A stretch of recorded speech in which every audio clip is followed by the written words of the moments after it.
Hello guys, সবাই কেমন আছো? আশা করি সবাই ভালো আছো। তো তোমাদের আশীর্বাদে আমরাও ভালো আছি।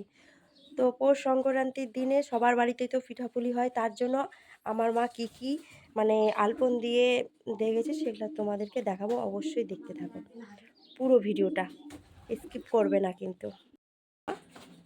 কুলি পিঠে বানানোর জন্য আটা রেডি করে নিল। এই যে উনানি করবে কিন্তু। দেখো আমাদের কুলি পিঠা বানানো চলছে। এই যে এদিকে মা বসছে আর এইদিকে এই যে বোনটি ফুটু বসছে বানাতে। একা একা কিন্তু হয় না এই পিঠেগুলো বানানো, তার জন্য সবারই সহযোগিতা লাগে। সঙ্গে থেকেও কিন্তু পুরো ভিডিওটা দেখার জন্য, না হলে মিস করবে। এই যে তৈরি করা হয়ে গেছে, তারপরে এটা দুধে ফুটানো হবে। ঠিক আছে বন্ধুরা, দেখতে থাকো কিন্তু। এই যে দেখো তেল পিঠা ভাজা হচ্ছে আমাদের।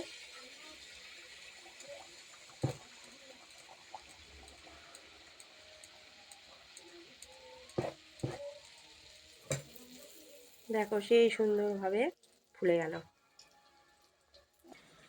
এই মাত্র ভাজা হচ্ছে তো, তার জন্য তিনটে, আর এখানে কড়াইয়ে একটা আছে। আর এগুলো কুলু পিঠে হয়ে গেছে বানানো। ঠিক আছে, পুরো ভিডিওটা দেখাতে পারলাম না কারণ আরও অন্যান্য কাজ ছিল আমার। আর এগুলো পাটি সাপটার জন্য তৈরি হয়ে গেছে। ক্ষীরগুলো লম্বা লম্বা করে রেখে দিয়েছি, বানানোর সময় তোমাদেরকে ভিডিওটি দেখাবো। যে পাটি সাপটা হচ্ছে, এই যে গোলা মা ভাজছে। এই যে এতটা ভাজা হয়ে গেছে। আমরা কিভাবে ভাজছি দেখে নাও। খাওয়ার ইচ্ছে থাকলে অবশ্যই কমেন্টে জানিও, পাঠিয়ে দেবো।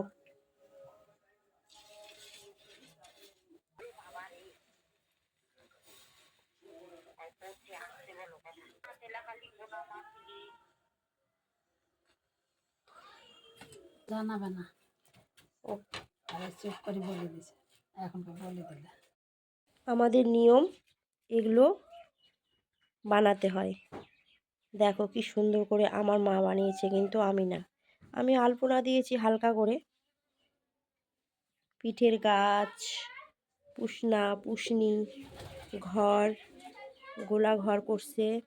দিকে কলসি, হাঁড়ি, ডেকচি, যা লাগে কুলা দাঁড়িপাল্লা সম্পূর্ণ